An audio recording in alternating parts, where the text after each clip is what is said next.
ចោលមកកតុបសិនទៅជាពិសេសការងារដែលថាភ្ញៀវខ្ញុំហ្នឹងមកប្រចាំគាត់ហៅទៅម៉ាស្សានិយាយទៅគាត់ហៅខ្ញុំរាល់ថ្ងៃគាត់ចិត្តហៅខ្ញុំសូមពេលវេលាគាត់ដកដង្ហើមសិនដោយសារមានការងារជាច្រើនជាពិសេសការងារផ្ទះសបាយនឹងឯងមួយវិញទៀតហ្នឹងម្ដាយខ្ញុំគាត់មិនវិញអញ្ចឹងហើយខ្ញុំសូវហ៊ានដើរចោលគាត់ទេហើយរឿងអាវ៉ាន់របស់ដាក់ទូទឹកកកគ្មានណាទេធ្វើឲ្យទូទឹកកកម៉េះហ្នឹងគឺសុកជានឹងឯងបងប្អូននំម្នាក់ផ្សេងដែលគេឲ្យអញ្ចឹងទៅគាត់ចេះយកមកទុកញុកចោលទូទឹកកកហើយខ្ញុំតែងតែប្រាប់គាត់ទៅរឿយថារបស់ណាដែលញ៉ាំបានក៏យកមកទៅរបស់ណាដែលញ៉ាំបានកុំយកមកអីទុកចោលទូទឹកកកវាស្អុយពិបាកថាដែលថាពិបាកត្រូវបោសសម្អាតអញ្ចឹងមួយវិញទៀតថាគេហៅ food wasting យើងអត់ចង់ឲ្យថា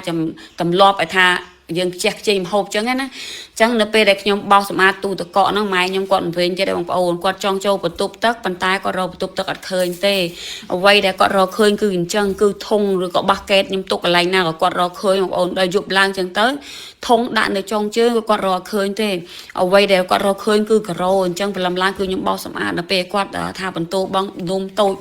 បត់ជើងទូចហ្នឹងណាខ្ញុំព្យាយាមថាឲ្យគាត់ទិញខោទំនោរមួយគាត់ប៉ុន្តែគាត់អត់ពាក់គាត់អត់ចូលចិត្តទេហើយខ្ញុំថាជាបើសិនម៉ែឯងវិញអញ្ចឹងទៅដើរលេងតាណាតណៃមិនកើតអញ្ចឹងទៅជាពិសេសក្តីសម័យរបស់គាត់នៅស្រុកភ័ក្រហើយទៅថ្ងៃហ្នឹងទៀតគាត់ឈឺជង្គង់ខ្លាំងមែនតើគាត់ដើរអត់រួចទេបងប្អូនអីអញ្ចឹងខ្ញុំពងពិបាកចិត្តទេមិនដឹងទៅយកទៅពេទ្យណាទេព្រោះអីឃើញយុទ្ធជាតិទៀតពីច្រើននៅពេលឈឺជង្គង់ដើរអត់រួចមិនមានថ្នាំអីផងគ្រាន់តែថាត្រឹមយកបងបិទជង្គង់ធម្មតាណាបងប្អូនអញ្ចឹងហើយគោខ្ញុំពិបាកខ្លាំងមែនតើព្រោះខែ11នេះគាត់ថាចង់ទៅលេងស្រុកភ័ក្រនិយាយទៅក្តីសម័យរបស់គាត់ហ្នឹងមកលេងស្រុកភ័ក្រហ្នឹងឯងបានគាត់មកឥណ្ឌាហើយឃើញបងប្អូនជាច្រើនខមមិនថាបងមិនគួរមកយកម្ដាយបងមកឥណ្ឌាទេទុកលុយឲ្យគាត់នៅស្រុកខ្មែរល្អជាងប៉ុន្តែខ្ញុំក៏គិតអញ្ចឹងដែរបងប្អូនដែរនឹងសម្បីញាតិមិត្តជិតខាងគឺអញ្ចឹងទាំងអស់ប៉ុន្តែនៅពេលដែលខ្ញុំទៅដល់ស្រុកខ្មែរ4 5 3អាទិត្យហ្នឹងនិយាយទៅគាត់ចង់មកខ្លាំងតែម្ដងអញ្ចឹងហើយនៅពេលដែលខ្ញុំតាណាតណៃគាត់ខ្លាចខ្ញុំរត់ចោលគាត់អត់យកគាត់មកអញ្ចឹងនិយាយទៅគ្រាន់តែថាគាត់បាច់ខ្ញុំមិនបានអញ្ចឹងហើយពេលខ្លះក៏ខ្ញុំលួងថាម៉ែអើយម៉ែឯងចាំមកវគ្គក្រោយទៅចាំខែ4ខែ5អីចឹងទៅខ្ញុំនិយាយតែប៉ុណ្្នឹងដឹងអន់ចិត្តដឹងគាត់អត់វិសាបាយដល់ពេលអញ្ចឹងហើយនឹកឃើញអូមកពេញក្តីសម័យគាត់ទៅបើថាគាត់យ៉ាងម៉េចយ៉ាងណាក៏គិតតាមនឹងទៀតបងប្អូនមិនដឹងធ្វើម៉េចទេព្រោះម្ដងរបស់គាត់ចុងក្រោយអញ្ចឹងអូខេបងប្អូនថ្ងៃនេះខ្ញុំស្លម្ជូរគ្រឿងសាច់គោព្រោះអីពេលដែលខ្ញុំទៅស្រុកខ្មែរខ្ញុំដឹងស្រុកជាគាត់ញ៉ាំតែម្ហូបខៀមក្រោះនេះជាការល្អដែលខ្ញុំព្យាយាមធ្វើម្ហូបណាដែលមានជាតិទឹកឲ្យគាត់ច្រើនអញ្ចឹងហើយម្ជូរគ្រឿងសាច់គោខ្ញុំទិញសាច់គោមកវារៀងសាច់ស្វិតតិចអញ្ចឹងហើយខ្ញុំត្រូវដាក់ក្នុងឆ្នាំងឈិតឲ្យវាផុយសិនទៅចាខ្ញុំយកទៅថាស្ងោរយកទៅស្លមួយជាន់ទៀតអញ្ចឹងណាបន្ទាប់ពីខ្ញុំដាក់សាច់គោស្ងោរនៅក្នុងឆាំងឈិតឲ្យទៅក៏ខ្ញុំចុះទៅជាន់ក្រោមព្រោះបងប្អូនឃើញមិញហីដោយសារឃើញអាឃ្លោកហ្នឹងខ្ញុំកាត់ទៅវាលួយនៅខាងក្នុងអញ្ចឹងហើយខ្ញុំប្រាប់សុកជាឲ្យទៅទិញបន្លែមកហើយខ្ញុំក៏ឆ្លៀតទៅបេះស្លឹកកត្រងនេះបងប្អូនទៅពេលសុកជាមកវិញគេថាម៉ែអើយទិញបន្លែអត់បានទេគេបិទតូបហើយអញ្ចឹងហើយក៏ត្រឡប់មកដល់ផ្ទះក៏ដាច់ចិត្តទៅសុំផ្លែឃ្លោកម្ដាយក្មេកខ្ញុំបងប្អូនសុំហ្នឹងមិនមែនថាសុំហ៊ានកាត់ច្រើនទេគាត់ថាយកប្រហែលក៏យកទៅប៉ុន្តែខ្ញុំអត់ហ៊ានដែរខ្ញុំយកតែបន្តិចព្រោះយើងខ្លាចចិត្តគាត់អញ្ចឹងណាមួយវិញទៀតបងប្អូនដឹងហើយថាទោះបីតែត្រូវជាមួយគាត់យ៉ាងណាក៏ដោយប៉ុន្តែ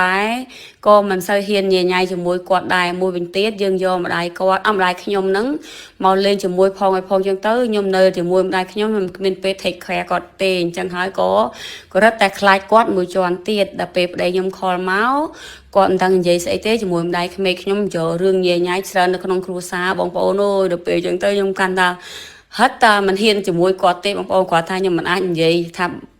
គ្រឿងគ្រួសារក្នុងបណ្ដាញសង្គមអញ្ចឹងណាហើយប្រហែលថ្ងៃមិញនេះមានមិត្តភក្តិខ្ញុំដែលថាស្គាល់គ្នាហ្នឹងក៏សុំមកលេងហើយខ្ញុំក៏ប្រាប់គាត់ថាចេះអើយកុំមកលេងពេលហ្នឹងអីមកលេងពេលក្រោយទៅដោយសារតែនិយាយទៅផ្ទះហ្នឹងមិនមែនផ្ទះខ្ញុំទ